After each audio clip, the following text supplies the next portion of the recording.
Welcome back, everyone, to the Deep Dive.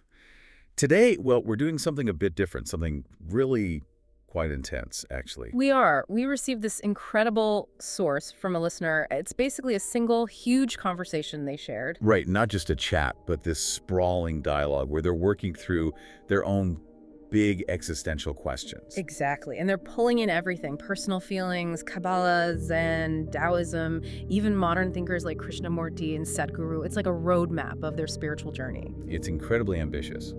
So our job today is to really get into it, to meticulously unpack this conversation. Because the questions they were asking are, I think, things we all wonder about at some point, like, why does this reality feel so solid, so real? And how does awakening actually happen? What's the mechanism? Yeah, and what happens to your ego, the me, when that shift occurs? Exactly.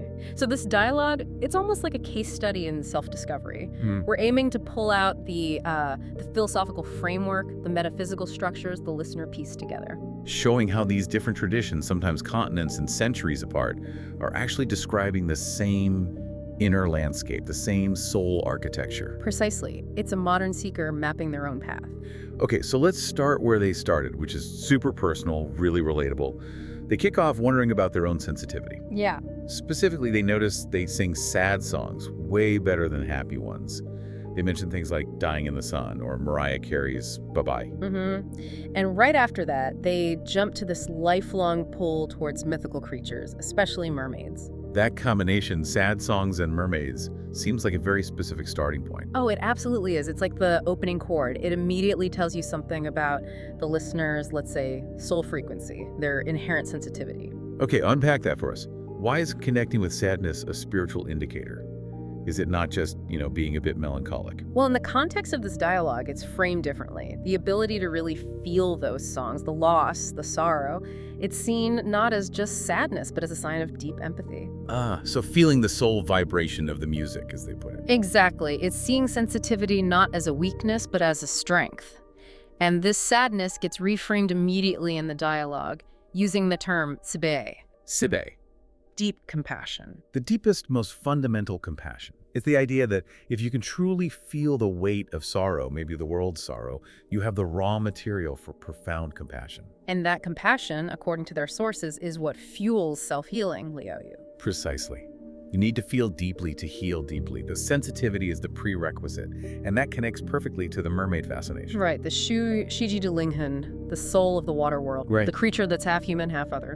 The boundary dweller. Yeah. Universal symbolism helps here. Water often represents the unconscious, emotions, maybe spiritual origins. Land is, the solid, physical world. And the mermaid is stuck between them. Perpetually.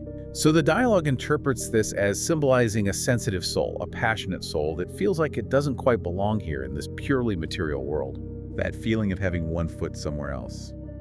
Alienated, maybe. Yeah, partially here, partially not. It's a classic seeker feeling, that sense of incompleteness, of yearning for something more. Which brings us to a really interesting turn in their exploration. They didn't just stick with general mythology, they dug into Jewish mysticism, specifically referencing Nama. Which is quite deep, isn't it? Asking why this figure from Genesis, a descendant of Cain, gets linked to mermaids or similar boundary creatures. It shows they weren't just scratching the surface. Not at all. In some Kabbalistic texts, like the Zohar, Nama is sometimes associated with, let's say, elemental spirits or beings that exist on the edge of the physical and the non-physical. Okay.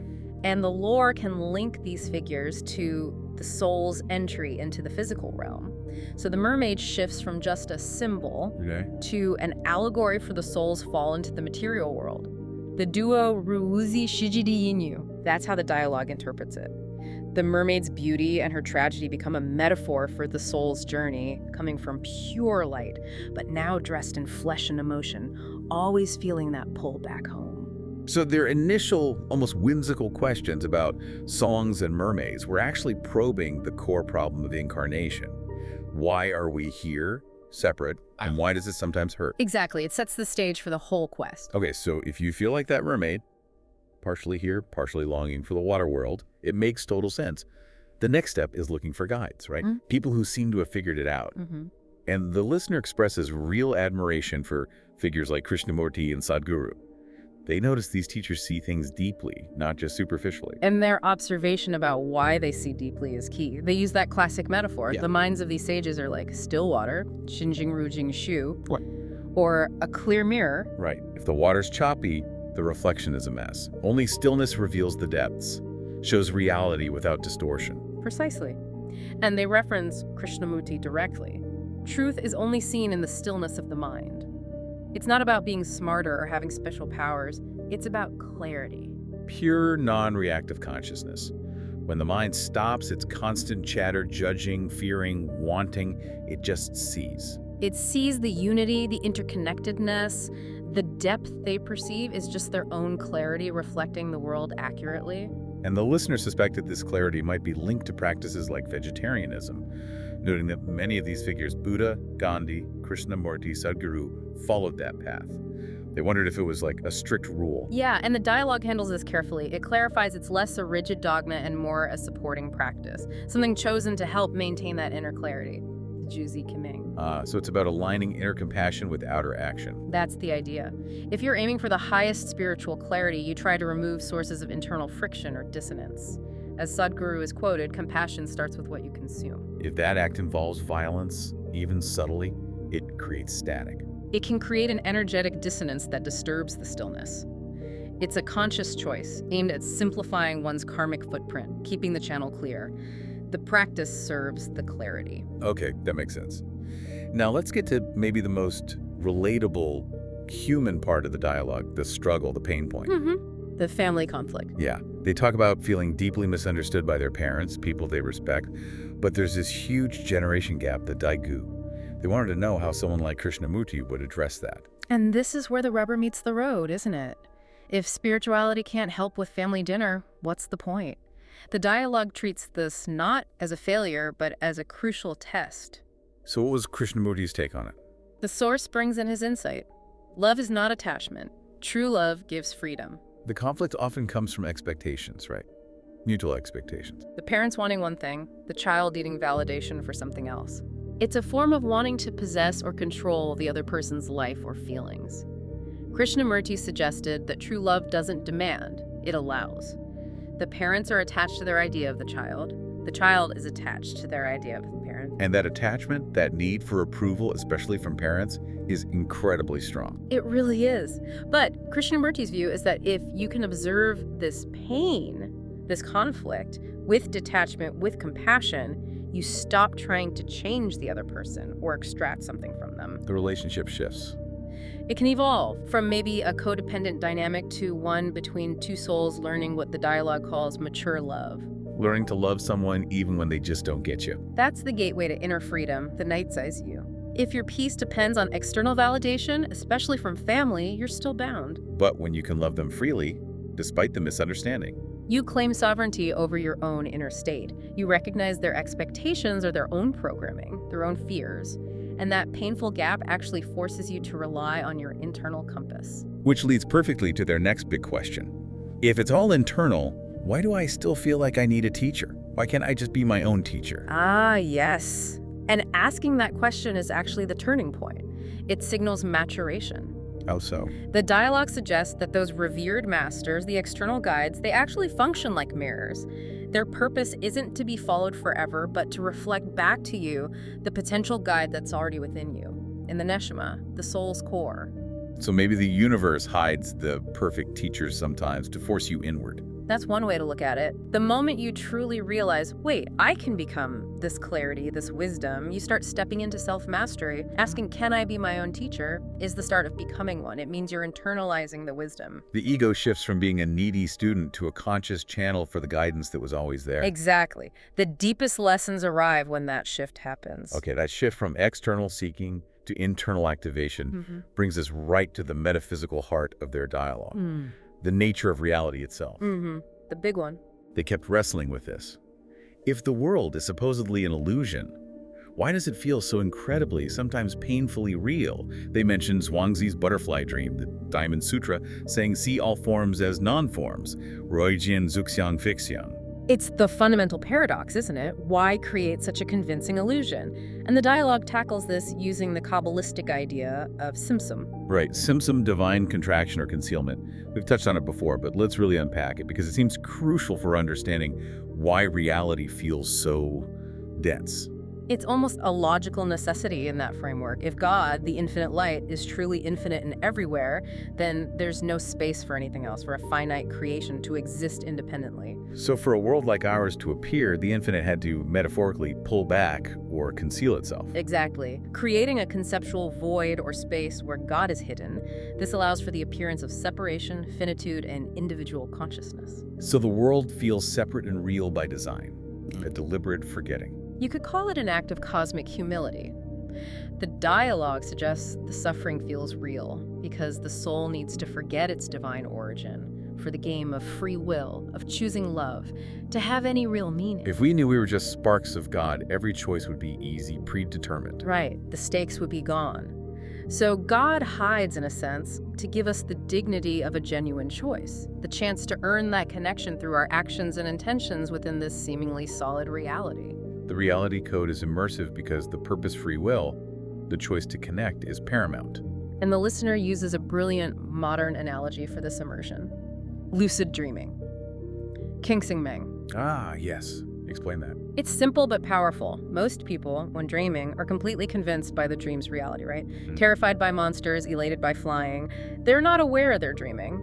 The spiritually aware person in this analogy is like the lucid dreamer. They're in the dream experiencing it, but they maintain a background awareness. This is a dream. I am dreaming. So the goal isn't necessarily to wake up from the world dream, but to become lucid within it. Exactly. To participate fully, but with that underlying awareness. And achieving that lucidity connects directly to what they called anti-programming, Fan Biancheng. I love that term. So the idea is that we're running on karma code, Yeli. Yeah. Old subconscious programs. Yes. Habitual reactions, anger when criticized, fear when uncertain, jealousy, victim mentality.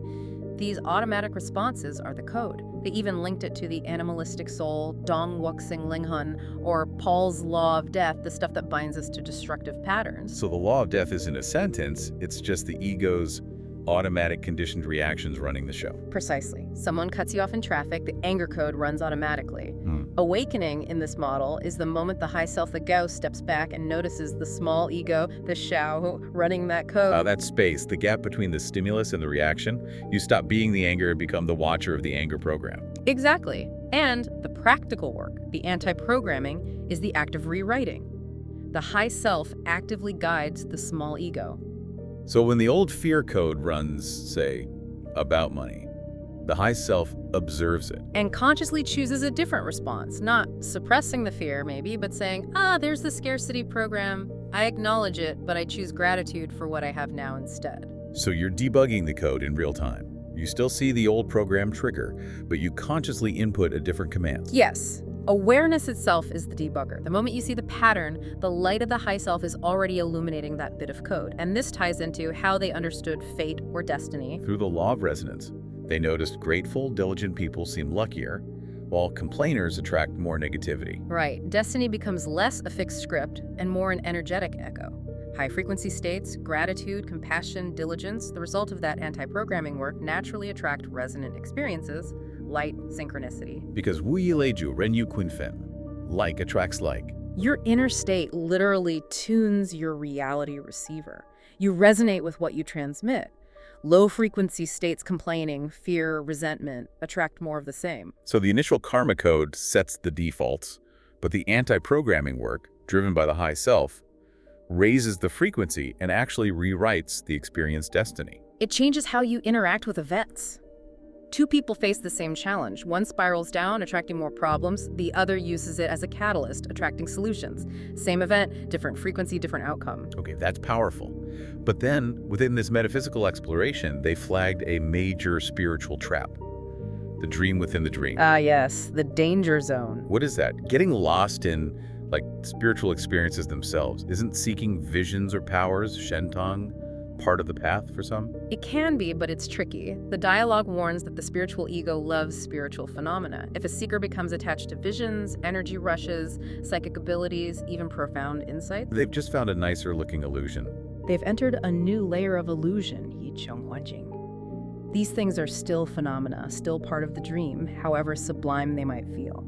Attaching to them means the small ego has just found a spiritual identity to cling to. Feeling special because you see things others don't. Exactly. The dialogue points out that the truly awakened ones are often described as unmoved Ruru Badong. They experience phenomena, maybe, but they aren't attached. They know it's all transient, all part of the display.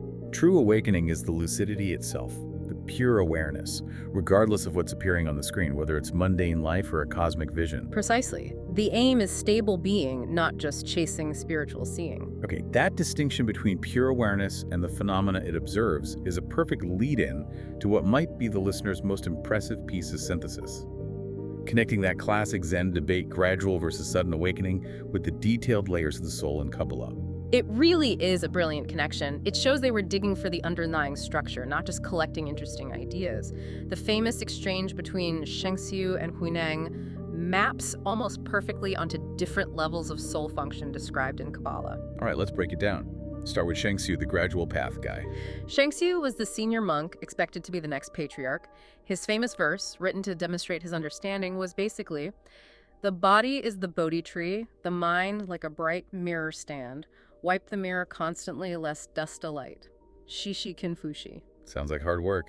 Constant vigilance cleaning up your act. It is. It's Jiangxiu, gradual cultivation. It represents the necessary stage of purification, the daily effort, recognizing flaws, dust, sin, whatever you call it, and actively working to correct it to polish the mirror. The key is the emphasis on the me doing the wiping. Okay, and in the Kabbalistic model, where does this constant effort reside? This corresponds beautifully to the Ruach layer. Ruach means spirit or wind. It's the level of the moral soul, the seat of our emotions, our intellect as it discerns good and evil. It's the battlefield where we do that anti-programming work, trying to control passions, choose virtue. Necessary, but still based on effort and a sense of separation. Got it. Now, contrast that with Huineng, the challenger, the advocate for the sudden path. Huineng was an illiterate layman working in the monastery kitchen, but he had profound innate understanding that Huden, hearing Shenxi's verse, he offered his own. Bodhi originally has no tree, the bright mirror has no stand. Originally, there is not a single thing where can dust alight. Benlai wu yu he ture chenai. Whoa, that completely flips it. He's saying the mirror was never inherently dirty. The dust is the illusion. Exactly. This is Dunwu's sudden awakening. It's the direct realization that the true self, the fundamental nature of mind, is already pure, inherently clear. The dust, the karma, the flaws, the ego patterns is just a temporary appearance on a mirror that can't actually be stained. The problem isn't the dust itself, but the belief that the mirror is the dust or needs constant fixing. Right. And this realization of inherent purity, where does that fit in Kabbalah? Let me guess. Neshama. Precisely. Neshama, meaning soul or breath. This is the layer of pure consciousness, pure awareness. The dialogue identifies Neshama as that inner light, the true conscience, which sees the dust swirling in the Ruach layer below, but isn't affected by it. It's the part of us that, as the source says, inherently loves God's law because it is a spark of the divine. It's the heart after that metaphorical circumcision, the Sing Sing jelly. Okay, so Shengxiu is working diligently within Ruach. Huineng has accessed the perspective of Neshama. But the Kabbalistic ladder goes even higher, right? They mentioned Chaya and Yeshida. Yes, now we move beyond wisdom and morality into something closer to divine essence. Neshama is wisdom. It sees truth clearly. Chaya means life force or living. The difference is significant. How so? What distinguishes Chaya from the clarity of Neshama? Think of it this way. Neshama knows God's will, understands the divine plan. Chaya is the level where the soul is directly plugged into the divine current, the Holy Spirit, the Ruach HaKodesh. It's less about knowing what to do and more about being flowed through by divine will. Like being in a state of effortless action almost, not thinking, just doing, perfectly aligned. Exactly. Think of prophets in action or masters in deep creative flow. That state where the eye steps aside and a greater energy moves through them without resistance. The mirror of Neshama is perfectly still, and now the pure light of Chaya shines through it, actuating the person. Wow, okay. And then the very top, Yechida. Yechida means the unique or the one. This is the ultimate state of non-duality. If Neshama sees the one and Chaya lives from the one, Yichida is the one. Total identity, Ichad. No separation at all between the soul and God. The I and he distinction completely dissolves. The soul realizes its fundamental unity with the source. This is what the listener called the super straight A student status, the level of integration where figures like Enoch or Elijah in the tradition could transcend physical death because their individual work, their tikkun or correction, was complete. Their light was fully restored, so the physical form wasn't needed anymore for their journey. Their mission within the illusion was accomplished. This whole ladder underscores a really important theological point the listener made. The difference between common dualism God versus devil and true monotheism, Yishinlin. Yes, a crucial clarification. Many popular ideas imagine good and evil as equal, opposing cosmic forces. But in philosophical monotheism, especially as understood in Judaism, God is one, Ikkad. Everything ultimately stems from that one. So even forces we see as negative, like Satan. In that tradition, Ha-Satan, the Satan, literally means the accuser or the adversary. He's portrayed more like a functionary, an agent within the divine system, testing souls, providing opposition. Like in the book of Job, he's not an independent rival god. It goes back to Tzimtzum, the necessity of shadow and contrast for free will to operate. Exactly. The dialogue even quotes Isaiah 45:7. I form light and create darkness. I make peace and create disaster.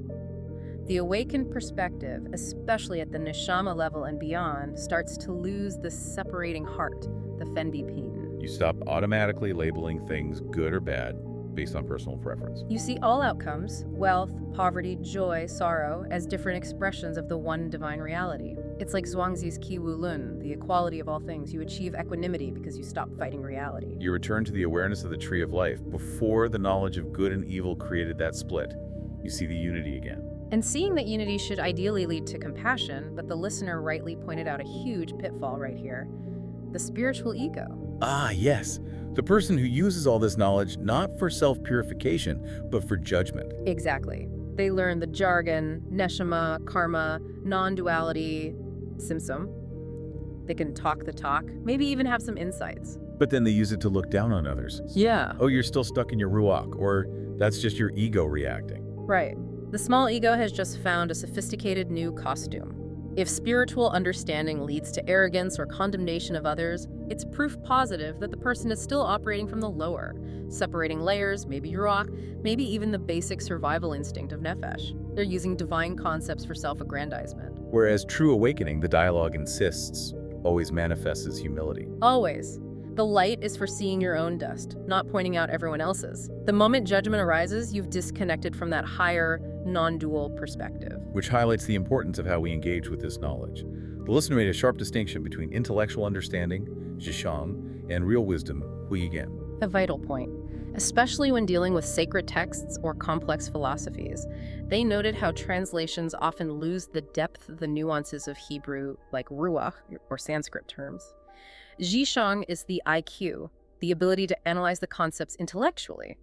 Huigen is something else. Okay, so what is Huigen, the wisdom root? How do they define it? It's described as the internal quality of the soul: sincerity, honesty, a solid moral foundation, emotional readiness, basically purity of heart. So, like Huineng, the illiterate guy who just got the Diamond Sutra instantly. Compared to, say, a brilliant scholar who can dissect every verse but remains arrogant or unkind in their personal life. The scholar has the Zhishang, the intellect, but Huining had the Huigen, the receptive quality, the moral clarity that allowed the truth to resonate. Exactly. The dialogue emphasizes that the purity of heart, the de or moral integrity, is the real doorway. If the heart is cluttered with self-interest, ego, judgment, then even the highest truths get twisted or misused. Awakening is fundamentally moral and energetic, not just intellectual. Okay, we've covered so much ground, from that initial feeling of separation, through the mechanics of reprogramming the ego, up the ladder of the soul to non-duality. To tie it all together, the listener used one final powerful metaphor: the Book of Esther. Yes, Esther. It's a perfect concluding image because the entire story embodies Gilui Hester revelation emerging from concealment. Right, the famous thing about Esther is that God's name is never mentioned explicitly in the entire book. Exactly. It represents the period of Hester Panem, the hidden face of God, a time when everything seems random, chaotic, driven purely by human politics, ego, and chance.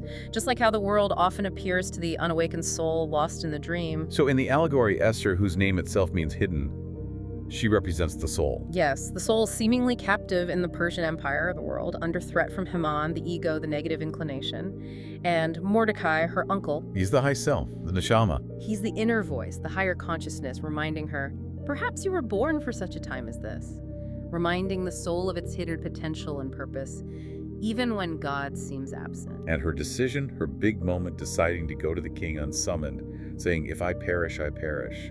That's the key for the soul's journey. That's the pivotal act. It's the soul transcending fear, the Kongju. It's choosing principle over self-preservation.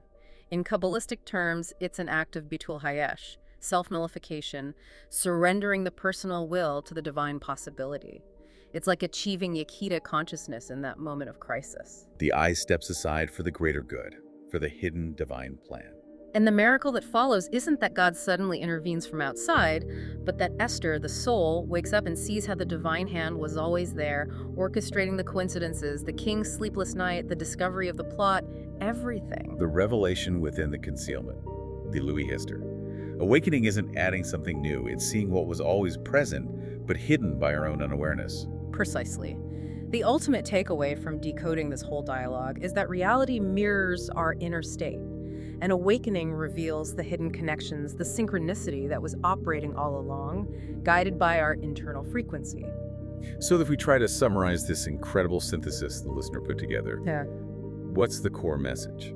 I think it's that awakening isn't some magic flash, but a continuous process. It's that daily work of anti-programming the small ego's reactions, fueled by raising our frequency through conscious choices like compassion and mature love. Guided by the inner light, the neshama, that pure consciousness. Leading towards that ultimate realization of Yakida, of Echad, oneness with the source, even while living in this world. Yeah, the big takeaway for me is that it's not about escaping the dream. It's about becoming lucid within it. Being fully in the world, engaged, responsible, compassionate, but not of the world, not lost in the illusion of separation. Right, participating but awake. And that brings us back to that striking image they mentioned from the Psalms. Then the Lord awoke as from sleep. If this reality is, in some sense, God's dream, and we are expressions within it, then maybe the moment we wake up, become lucid, shed the ego's fear like Esther did. God, in a manner of speaking, wakes up in us, through us. The hidden becomes revealed through our own awakened consciousness and action. So the final thought for you, the listener, grappling with all this, if you accept this premise, even provisionally, that you are potentially awake inside the dream right now, and your awareness connects you to that hidden divinity. What specific, concrete act of love, or maybe courage, however small, will you choose to carry out today? An act that demonstrates you're no longer playing by the old script of the small, fearful ego, but are operating from that deeper, awakened self. What does lucidity look like in action for you right now?